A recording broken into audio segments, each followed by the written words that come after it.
Back to the summer weather now, because a wildlife charity is declaring a national butterfly emergency today after it's done its annual count and recorded the lowest numbers in 14 years. Yeah, Butterfly Conservation says this summer's wet weather is partly to blame, but also long-term trends are causing concern. Our environment correspondent Jonah Fisher is at a butterfly farm in Stratford-upon-Avon this morning. Jonah, what have you spotted? We can't quite spot you. Can you spot me?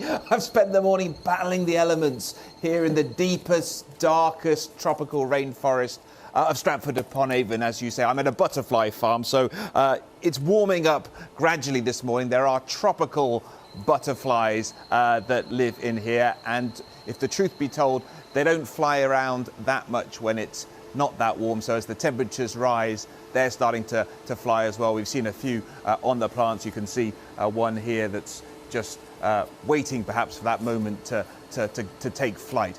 But the reason we've come here is not to talk about tropical butterflies, it's to talk about British butterflies, because a survey that was carried out over the summer, well, the results of it have been released today, and sadly, it's not good news for British butterflies.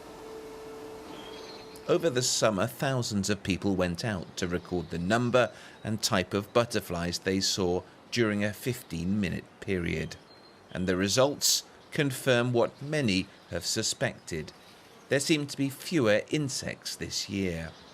A third of butterfly species had their worst year on record, including the common blue, which was not seen in some places at all. And while the wet weather's partly to blame, scientists say the long-term trend towards fewer butterflies is a sign that nature's in trouble. Declines in butterflies means declines in pretty much everything. And okay, this year might be particularly bad because of the weather, but over the long term, even when the weather is good, these species aren't able to do as well as they might be able to because we've not got the habitat available for them. Butterflies have been hit by a host of pressures, including climate change, habitat loss, and the use of pesticides. Butterfly Conservation is calling for a total ban on pesticides known to harm butterflies and bees. Neonicotinoids were banned in the UK several years ago, but exceptions have been made for emergency use on crops. And while the government says it intends to change this policy, it's not yet laid out a timeline for when that's going to happen. And to talk a little bit more about that survey is one of the people who helped carry it out, Dr. Richard Fox, the head of science at Butterfly Conservation. Richard, what did you find out? Well, in the one sense it was good news because many people all across the UK took part in Big Butterfly Count this summer, which was fantastic. So really grateful for them gathering all this wonderful data. The bad news is the butterflies. So our butterflies fared really poorly this summer. On average, people saw 40% fewer butterflies in this year's count compared to last year, and a third of the species had their worst year on record. And why is that?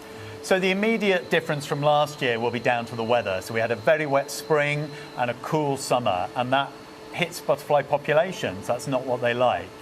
But the problem is that this latest dip is just the end of a very long historical decline of butterflies. It's been going on for at least 50 years. We've seen 80% of our butterflies decline in the UK. And why is that? Why are we gradually losing our butterflies? Well, sadly, it's down to the way we humans manage the landscape. So it's things like intensive farming, urbanisation, pollution, all of these factors, pushing down butterfly populations.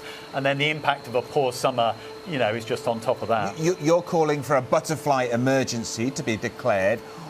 What would you like the government to do? What could the government do right now to improve things for our butterflies? Well, we think the government should immediately declare a nature emergency. Butterflies and many other wildlife are in grave trouble in this country.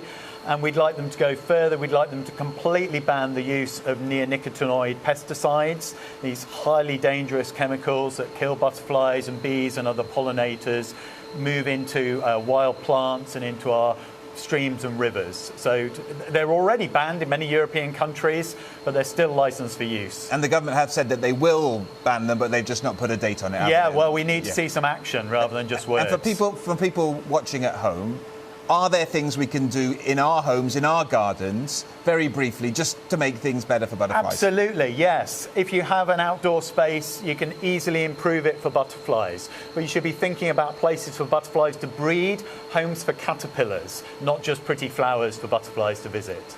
So we can all give butterflies a bit of a helping hand. Absolutely. OK, so bad news from this survey, but I suppose the positive is that if we provide the right conditions, butterflies can bounce back quite rapidly. Back to you in the studio. Thank you, Jonah. It's always good to know how we can play our small part, isn't it?